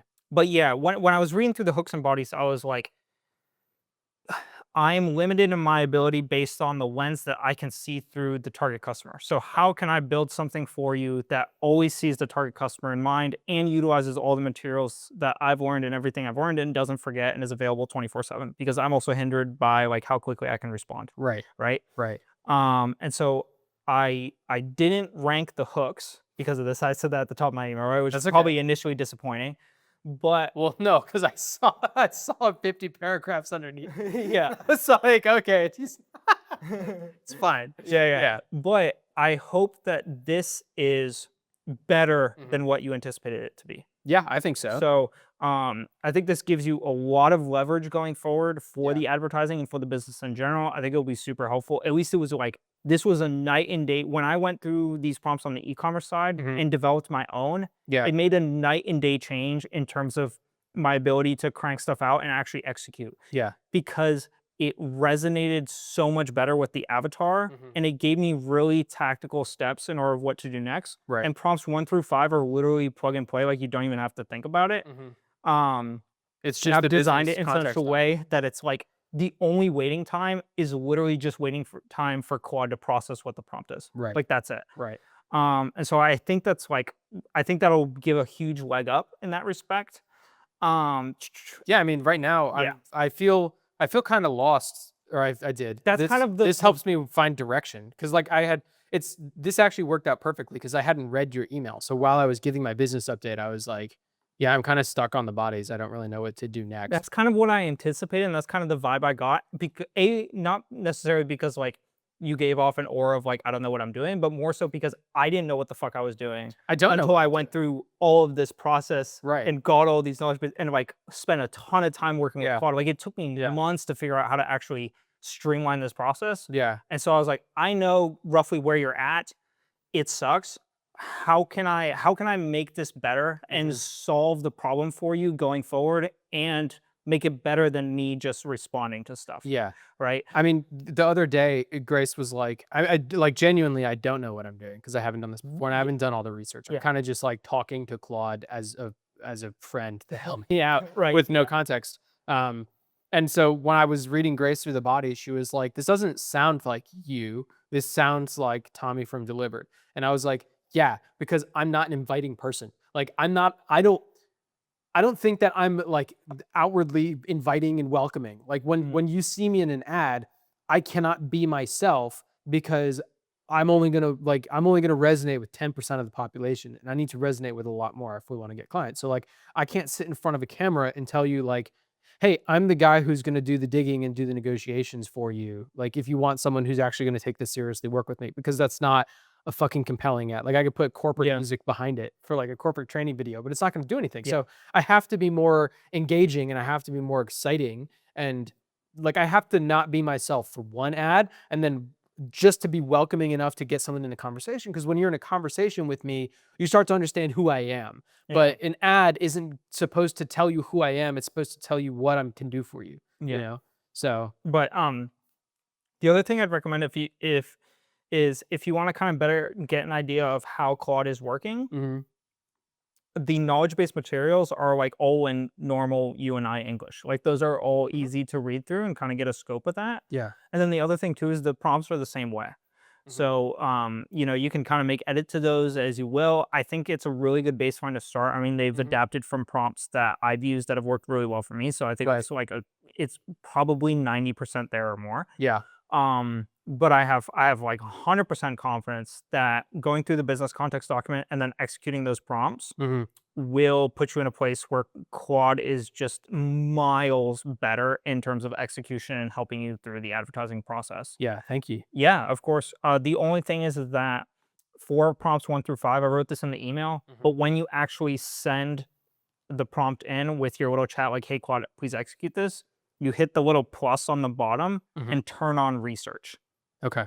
Because for like finding market desires, right? When it's researching, it needs to be able to research. Right. Right. And so you have to give it that ability in order to research off the internet. So you have to have that.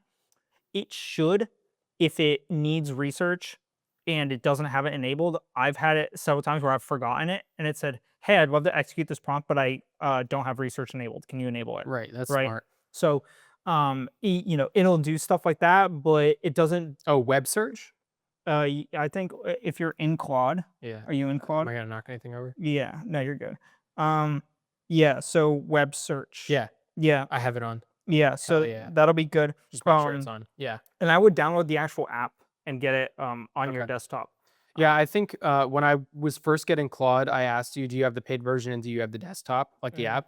And you said, "Yeah," and you recommend both. And then I was like, "Well, I'm just gonna try and see if I like it first." And so Mhm. I didn't buy it and I didn't download it just to see if I like it, but I do like it more than ChatGPT. Yeah, So I'll probably cancel my ChatGPT you subscription and will switch have over. to buy it and download it to get this to work with the That's fine. projects. It's a business expense. Yeah, the free version does not allow you to make projects.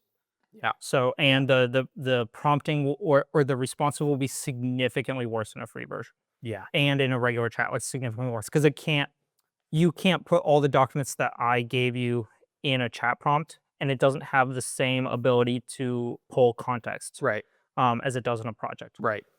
And so I think this will be a huge leg up for you. I look for Yeah. if you're able to go through the business context document, I super look forward to seeing how well it works for you. Yeah, me You too. know, I think it's going to be really good. It was really good for me. Yeah. And I think the development of these prompts is catered to your business, right? I've read over a good amount of these prompts and a good amount of the materials. And I think it did a really nice job. Cool. So and you know, obviously I also went in there and made some edits and stuff like that too. So Right. I think it's going to be super sweet. I think it'll Sweet. give you a big leg up and it will help you analyze what you have from a little bit more of a tailored lens. Yeah. I'm So happy because it gives me direction. Like it gives me yes, something to work on. Because I like when I'm sitting here and I'm like, oh, improve what I have in my brain. I'll read the sentence and then I'll go, how can I improve it? And then I'll be like, I don't know. And then I'll read it again and I'll be like, I mean, make it, maybe I could change this word. And so then I redline it and I copy paste into a new one. And yeah, then I'm like, I don't like that. I want to put it back. And like, it's just fucking tinkering with the one thing. And it's all subjective. It's like, you know, I'll work on a single hook and I'll get it to where I think it's better, mhm, and then I'll compare it to the original one, and I'll go, when I say this one out loud, I sound like a fucking idiot, and when I say this one out loud, it flows better, but it doesn't have the same context, and so I yeah. just like I'm stuck. And every prompt, and the especially the hook body and CTA creation has an emphasis on the knowledge base and the Eugene Schwartz materials, but it Yeah, also has an emphasis on 3rd to 5th grade reading level, which yeah, is really, really important for advertising. for sure. So I've tried to incorporate all of that stuff into the prompts so that it's very, very centered and Mhm. very, very catered. Yeah, I think the responses should be a lot higher definition. And it definitely at least gave me a lot more like actionable direction yeah, when I was doing it.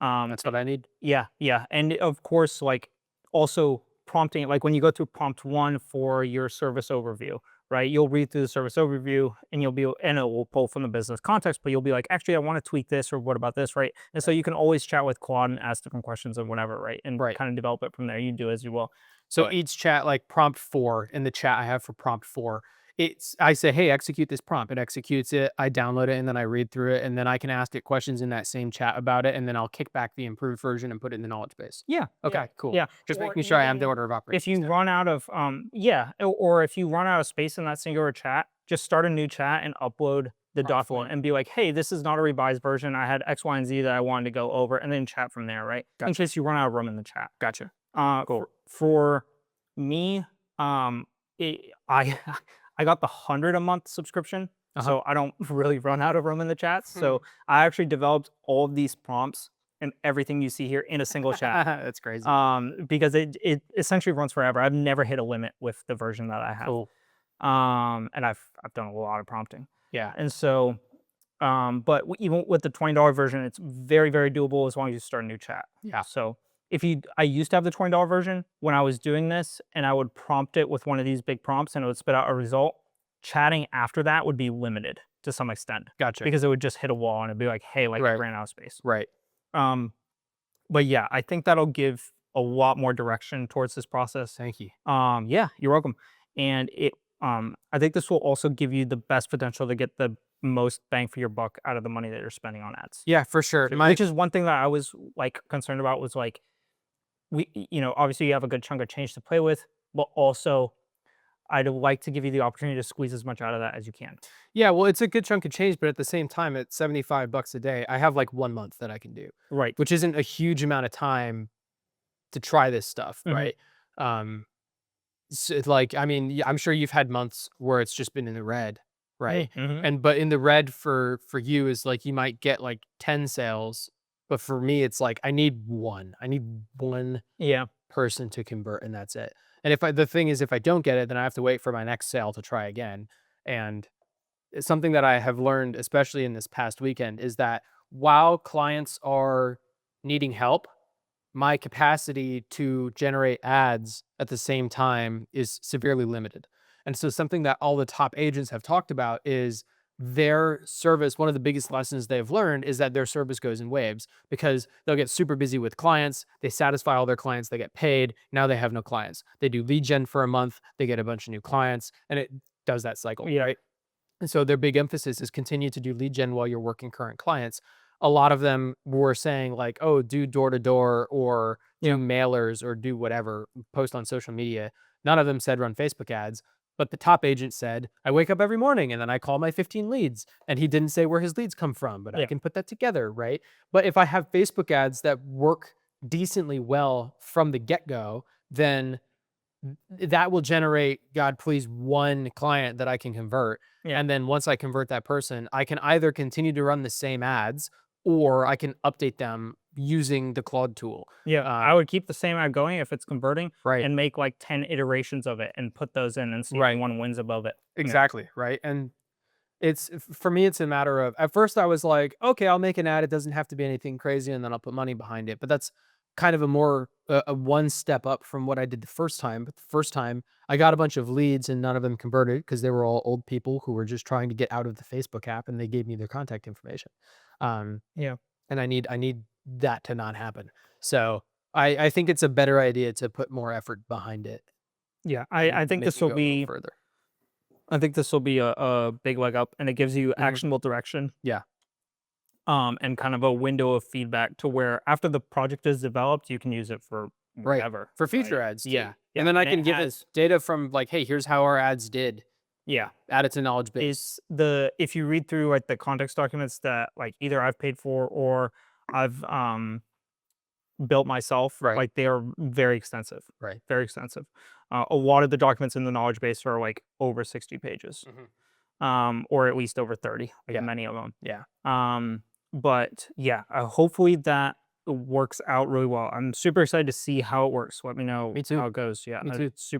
I'd like to see kind of like what it comes up with too. Yeah. And I'm pumped about that. But Yeah. yeah, I'm excited for you. I think it's gonna be awesome. Me too. Yeah. I predict that the next business update, I'll likely have the business context doc done and I'll be working through the prompts. I know the way I work. I'll probably want to read through the whole prompt before I send it to Claude. So I'll probably spend more time on it than I need to. Yeah. And if 'Cause you have questions about the prompts, you can text me too. I mean, I stayed yeah. up late doing this, so I could have made some mistakes or overlooked some stuff. I Mhm. think it's really good. Yeah. I just want to do it for my Yeah. understanding. Yeah. Like No, it's not to super double useful. check, but just so that I know all the pieces, bottom up, yeah. bottom up processing. Absolutely. Um, Yeah.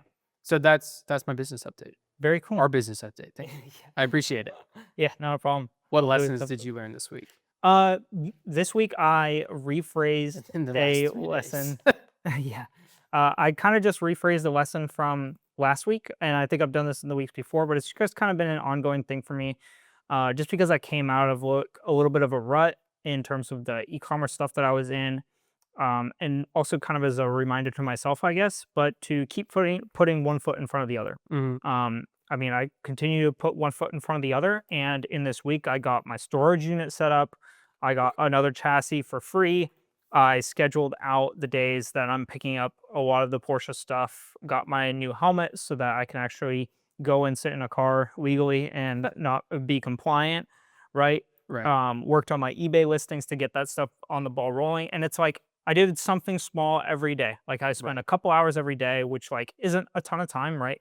Um, but just doing that consistently, and I'm ahead of where I was last week. And Right. so just continuing to do that is kind of the ongoing lesson that I've been having, to put one foot in front of the other. Yeah. It's a good But update. yeah, thanks. Good lesson. What do you have for your lessons learned this week? Mine is pretty similar in terms of consistency. So this is our 100th podcast, It is. which is not really a big deal because we're going to keep doing them. We've been doing them. We're going to keep doing them. It doesn't matter. But it's funny because Chris Williamson, one time he was like, "Oh, we did like dozens of podcasts where our viewers were at like 0, and then at podcast like 80, they like skyrocketed all out of nowhere or whatever." And I listened to that and I was like, I can already see episode 500 with no views. I could see it. It's coming. And it doesn't bother me. I don't care. Yeah. It's not like we do it to make money or Right. like anything else. Um, I frequently think about the TikTok comment we got a while back where the lady was like, "Oh, cool, 2 white dudes talking about shit they don't Oh, yeah, understand." yeah, And yeah. you were like, "That's right. That's us." But I mean, we've been doing it since February of 2024. So Yeah. 100 episodes. It's about 2 years, a little Yep. more. I think we've been really consistent with making the episodes. Some weeks the schedules don't work out, Yeah. but I mean, for example, if we have to skip a week, like we couldn't record last weekend, so we recorded on Wednesday, right? And then to get back on schedule, we double posted because we were a little behind on editing. So we double posted and then we recorded the next episode like 4 days later to Mhm. get back on track. So even when we fall behind, we still make efforts to keep it consistent and keep it on Yeah. track. Yeah. There's, not many weeks that we've like genuinely skipped. Yeah, exactly. It's rare. And I think it's the only time that we do it regularly is when you're out of town Yep. or when Yeah. I'm Like out of town. holiday break. Right, like Um, winter break, and even then, it's only like 1 or 2 episodes that we skip, and then the one that we come back, we do an extra one to make up for the time, right? right. But generally speaking, we've been really consistent, and I think that that's something to be commended because Mhm. a lot of times when people set out to do something, even us, right? When we set out to do something, it doesn't always stick, right? But when we started making the podcast, it wasn't, we're going to make the podcast to make money or we're going to make the podcast to generate a following or anything like that. We saw a lot of support early on, which is why we did the t-shirts and stuff like that. Cause our friends were excited. And so we were like, Yeah. we'll make some merch and Yeah. we can wear it. But like we've never taken sponsors. We've never chased ads. We stopped doing the TikTok videos because we realized that it was taking more time that we could be working on other stuff. And as fun as the TikToks were to make, our main focus isn't making content. The content is supposed to shine a light on the work that we're doing. Right? It's documenting, not creating. Um, so I took a little bit of time this week to just think about now that we're at the 100 episode marker, how many other things have I done that I've been this consistent with? And Mm. like, I think that it's commendable, not because we've done anything particularly groundbreaking with the podcast, but I think something like 90% of podcasts stop after 10 or 12 episodes or something like that. I think it's like 90% stop after 2, and then the rest of the 90 stop after 21. Because remember, Yeah, they had 21, and that's it right. was like Yeah. like we're in the 99% or whatever. Yeah, yeah, Yeah. yeah. Yeah. We're the longest running, lowest rated podcast ever. But I think it's something that I'm proud of because it's something that we've managed to carve out time to do every week, no matter what. Yeah. And it's something that we can use to hold ourselves accountable. And there's tons of people who, you know, um, this is gonna sound weird, but stick with me, right? The Me Too movement, Mhm. right, was all about people who were wronged like 20 years ago, finally being like, brave enough to say something about it like 20 years later, Mhm. right? And the defense for a lot of the people who were accused were, oh, well, it was a different time, or oh, well, I was a different person, right? And that rings really hollow because the world hasn't changed that much in 20 years, Yeah. right? You may have changed in 20 years, but no one sees that Yeah. because like you're some CEO or some director or whatever, Yeah. right? It's Like so you don't, far removed that it's like right? meaningless. No one sees you every week. Yeah.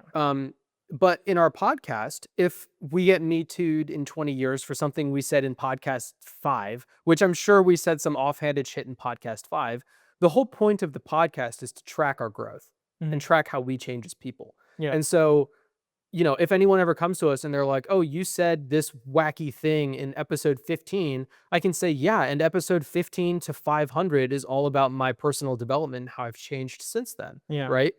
And if you can choose to just watch that one clip, one 30-second episode of 500 episodes of podcasts, and you can judge me based off that. Yeah. But this podcast isn't to have other people on and interview people. It's not to have sponsors. I mean, how many podcasts can you think of that have no sponsors?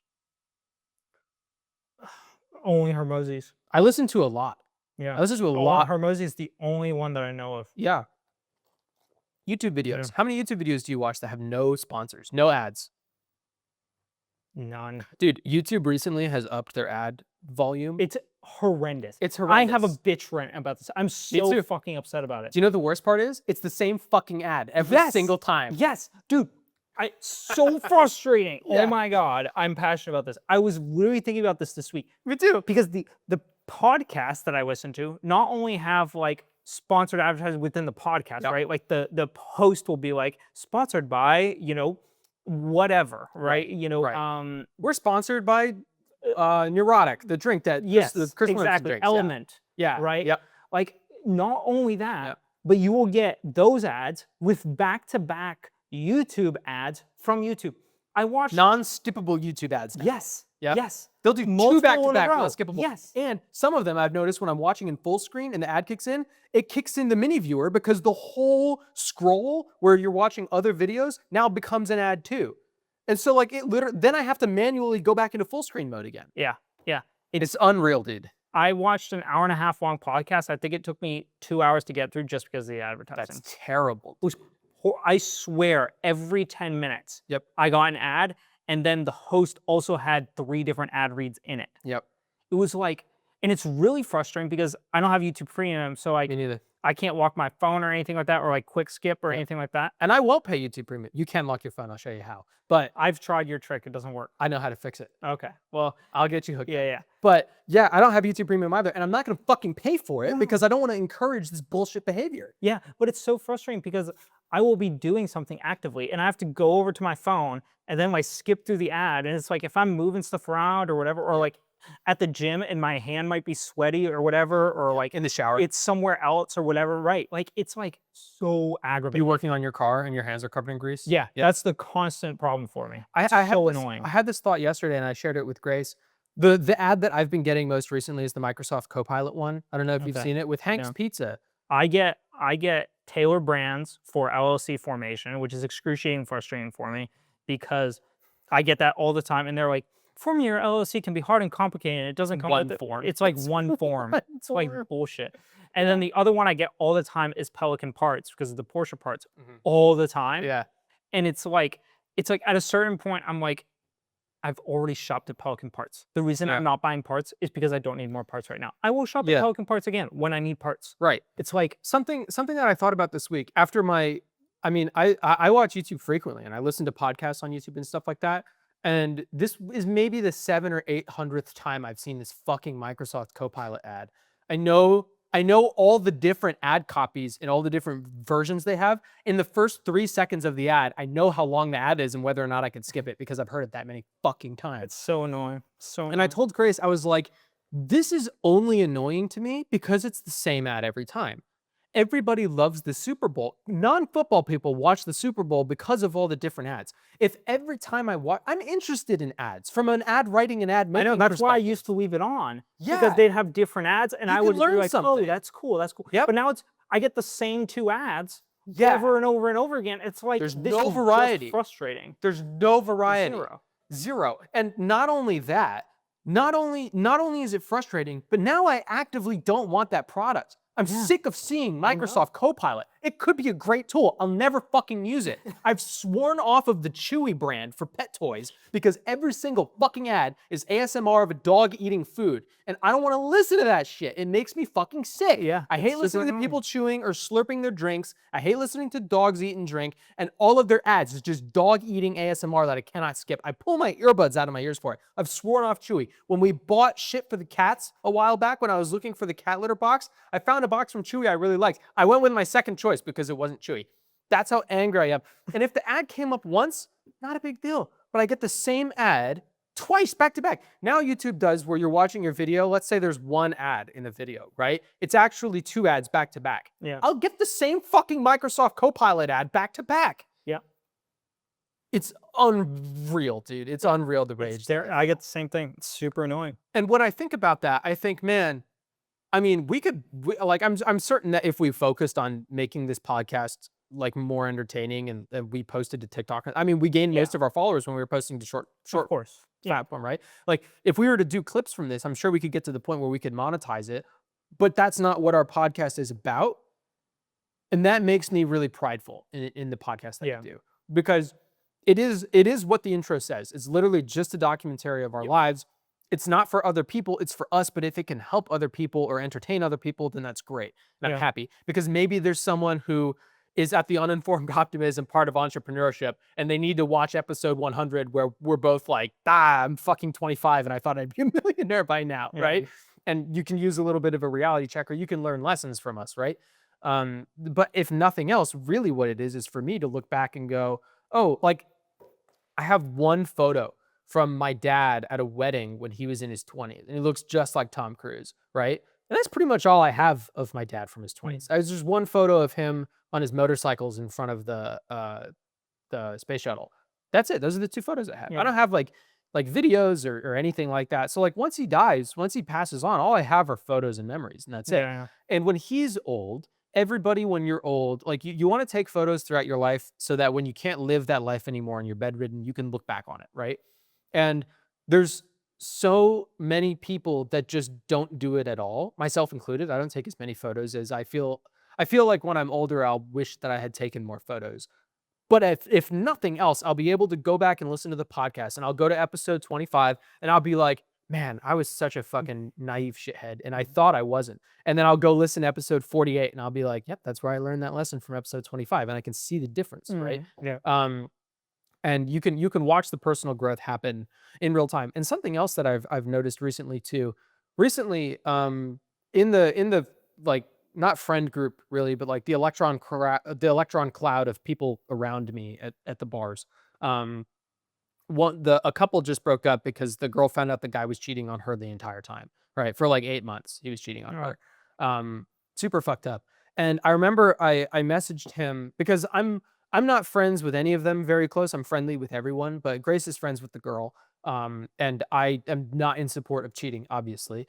But I remember everyone was like hating him and really upset with him. But I also know that cheating happens for a reason, right? Sometimes you're like an addict and you just can't say no, or you didn't get any love growing up and so you want to get as much as you can, or you're insecure in your current relationship and so you don't want to like hedge your bets or whatever. Like I understand why cheating happens even though I don't support it happening.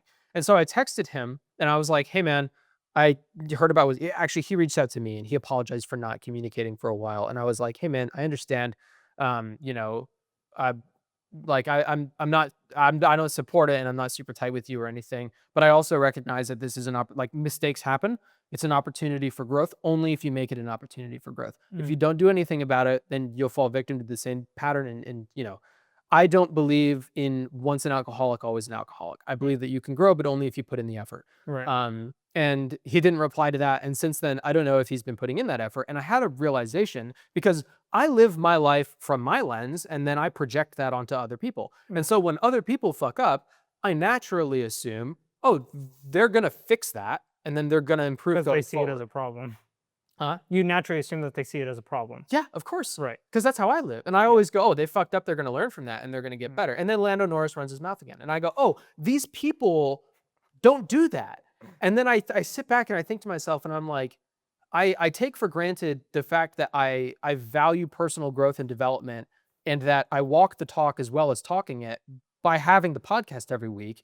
not just to track my own progress, but to hold myself accountable in the court of public opinion. Because if I say that I hold the value and then the next episode I act in complete violation of that, if I say you can't ever hate somebody without truly understanding them, or you can't hate somebody if you truly understand them, right? And then the next episode I say I fucking hate Lando Norris. I'm very open about the fact that I don't know Lando Norris and that I don't want to get to know him because I'm perfectly content not liking him, right? Mm. That's a silly example, but it's something that I can hold myself accountable to and in the context of others, Mm. right? And that I think is something that not everyone can say. So when you're looking at like dating someone or being friends with somebody, I have always assumed that everyone lives their life in the same way that I do, where they value growing and getting better, but that's not the case. There's Yeah. many people out there who don't. They don't consider it at all. True. They don't think about it. They don't take any action against it. And so it says silly to say I have a podcast that centers around personal growth because that's how I pitch it, right? It's like it tracks our business updates and life updates, but really it's about Yeah. personal growth and tracking our development, right? Yeah. And placing emphasis on it because you don't grow if you don't put effort into it, like Yeah. anything else. Um, and so, I this week I thought about the consistency that we've had with the podcast and how much it means to me Mm. and how there's a lot of other people in the world who don't follow the same pattern Sure. and it shows. Yeah, it does. And I had never seen it. I'd never really seen it before. Yeah. Yeah. Well, fair enough. You have a dial in for us I do. for episode 100. I do. I didn't really know what to put for this one. So I just kind of picked one that I thought was interesting. And I thought it was something that works well in the context of episode 100 because 100 is only important once because we're going from double digits to triple digits and we're not going to move the quadruple digits for a while. Yeah. Um, Eventually we'll get there, I'm sure. But um, in context of where we're at in our business development and the age that we are and where we're going, this is the quote. It is not true that people stop pursuing their dreams because they grow old. They grow old because they stop pursuing their dreams. That's Gabriel Garcia Marquez. I have no idea who that is, but I like the quote. I like that. I like that as well. That's all I got. Well, thank you very much for tuning in to another episode of the Vision 79 podcast, episode 100.